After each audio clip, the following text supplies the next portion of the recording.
اب یہ نوٹ کر لیجئے، ہدایت و ضلالت اس دنیا میں جو مختلف حالتیں انسان پر طاری ہوتی ہیں، یا نعمتوں کی بارش ہو رہی ہے، یا تنگی ہے، فقر ہے، احتیاج ہے، دنیاوی حیثیت ہے، وجاہت ہے، یا دنیا میں گمنامی ہے، کسنوی پرست کے بھیا کس تھی، کوئی آپ کا حال ہی نہیں پوچھ رہا کہ تم ہو کون، تمہارے منہ میں کتنے دانت ہیں، یا یہ کہ دنیا میں اقتدار کی کسی مسند پر انسان بیٹھا ہے، یا یہ کہ کوئی اس کے ہاتھ میں اختیار نہیں. یہ تمام جو حالات انسان پر طاری ہوتے ہیں، ان کے جواب میں جو طرز عمل فکری اعتبار سے اور عملاً انسان اختیار کرتا ہے، اس کے 4 درجے ہیں. پہلا درجہ ہے انتہائی گمراہی، ضل ضلالا بعیدا. وہ کیا ہے؟ اگر عزت ہوئی، نعمتیں ملی، فلاں دیوی یا دیوتا کی نگاہ کرم ہے، اس کی کرپا سے یہ ہو گیا. اور اگر کوئی تکلیف آ گئی، مصیبت آ گئی، معلوم ہوتا ہے کہ فلاں دیوی یا دیوتا ہم سے ناراض ہو گیا، یہ کالی دیوی کی طرف سے کوئی مصیبت آ گئی ہے، یا یہ کہ یہ لکشمی دیوی کی نگاہ کرم ہے کہ ہمیں دولت مل گئی ہے. یہ تو ہے شرک. شرک ہونے کے اعتبار سے یہ ہے ضل ضلالا بعیدا، انتہائی پستی. اس پستی سے اوپر آئیں گے تو توحید کی پہلی منزل ہے.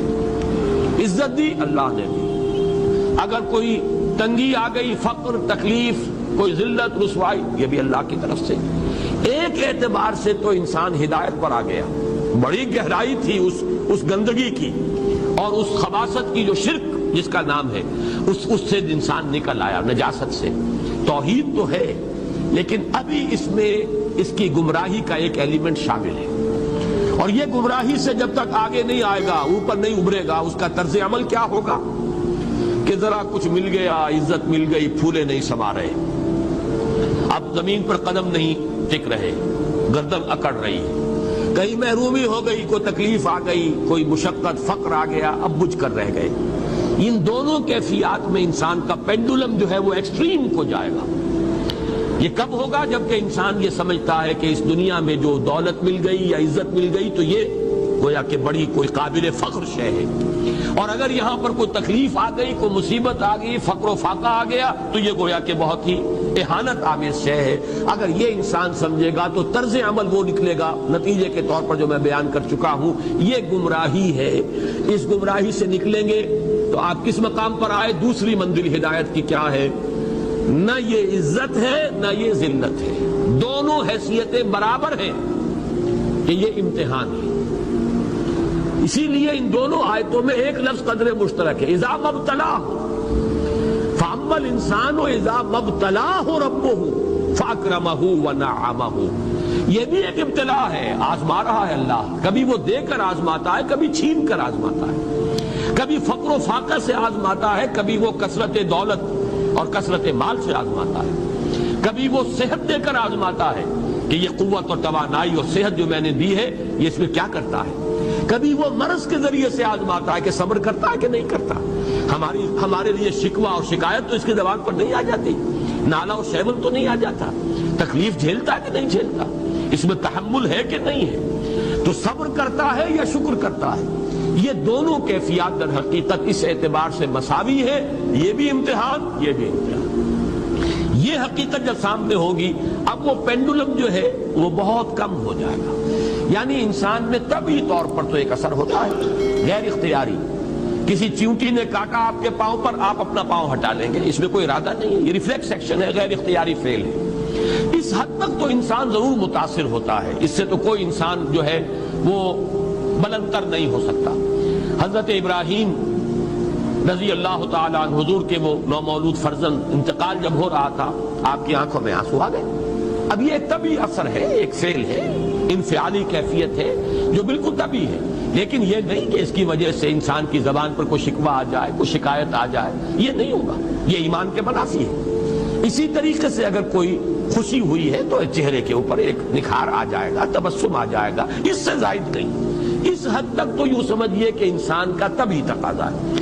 اس سے زیادہ یہ پینڈولم اگر سوئنگ کر رہا ہے تو گویا کہ اس حقیقت سے انسان محجوب ہے کہ یہ بھی امتحان ہے، یہ بھی امتحان ہے، جو ہم سورہ حدید میں پڑھ چکے ہیں. ما اصاب من مصیبت فی الارض ولا فی انفسکم الا فی کتاب من قبل ان نبراها ان ذلک علی اللہ یسیر لکی لا تعصوا علی ما فاتکم ولا تفرحوا بما آتاکم۔ اللہ تمہیں کچھ دے تو اتراؤ مت، اللہ تم سے کچھ چھین لے تو اس کے اوپر افسوس مت کرو۔ یہ نتیجہ ایمان کا نکلنا چاہیے۔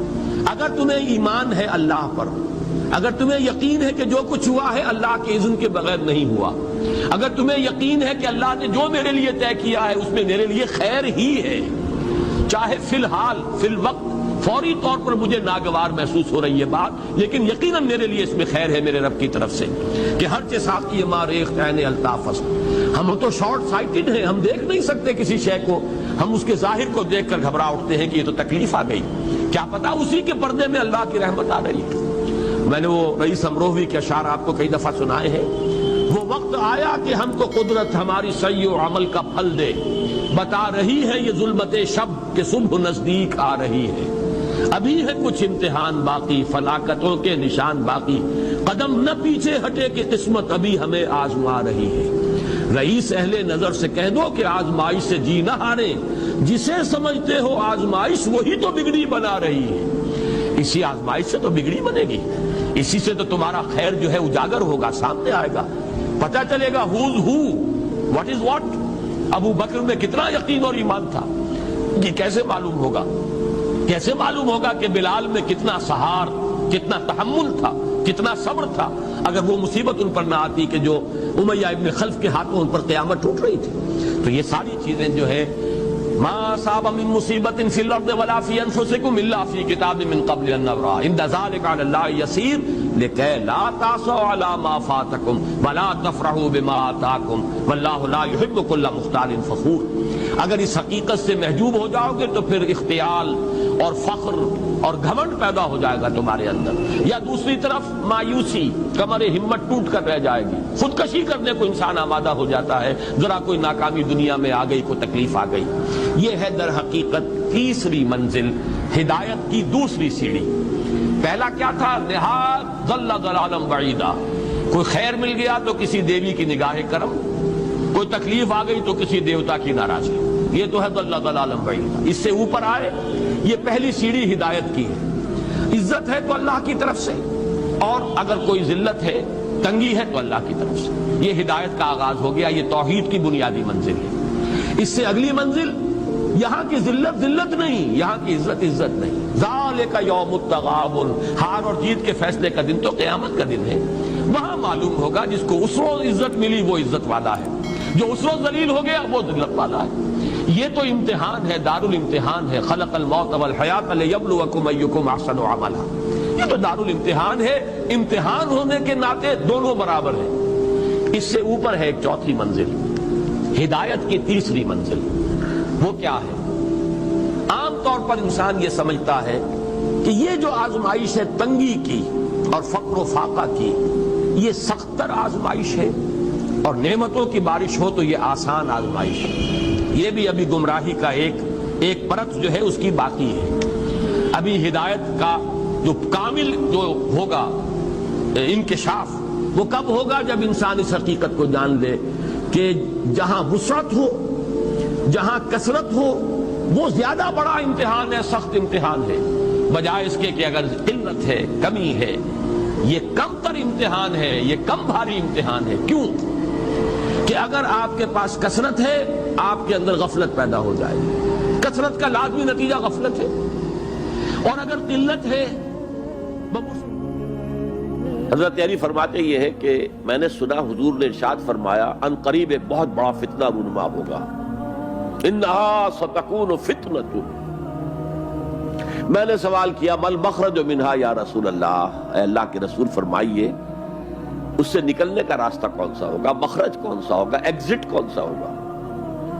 یا آپ کے ہالز میں جہاں ایگزٹ لکھا ہوا ہوتا ہے سرخ سی بتیوں کے ساتھ، عرب ممالک میں مخرج لکھتے ہیں اس کو، نکلنے کی جگہ، بھاگنے کی جگہ، اگر کہیں دھواں بھر جائے، کہیں آگ لگ جائے تو بھاگو ان روشنیوں کی طرف، ان دروازوں کی طرف، وہ کھل جائیں گے۔ تو جب حضور نے فرمایا کہ انہا ستکون فتنۃ، تو حضرت علی کہتے میں نے پوچھا بل مخرج منہا یا رسول اللہ، فرمایا کتاب اللہ فتنوں سے بچانے والی اور فتنوں سے نکالنے والی شے صرف کتاب اللہ ہے۔ فیہ خبر ما قبلکم و نبأ ما بعدکم و حکم ما بینکم، اس میں تم سے پہلے جو اقوام تھی ان کی خبریں موجود ہیں، تمہارے بعد آنے والی جو چیزیں ہیں ان واقعات کا تذکرہ موجود ہے، اور تمہارے درمیان جو اختلافات بھی رونما ہو سکتے ہیں ان سب کا حل موجود ہے۔ وَهُوَ حَبْلُ اللَّهِ الْمَتِينُ وَهُوَ الصِّرَاطُ الْمُسْتَقِيمُ وَهُوَ ذِكْرُ اللَّهِ الْحَكِيمُ، اور یہی تو ہے اللہ کی مضبوط رسی، اور یہی تو ہے الذکر۔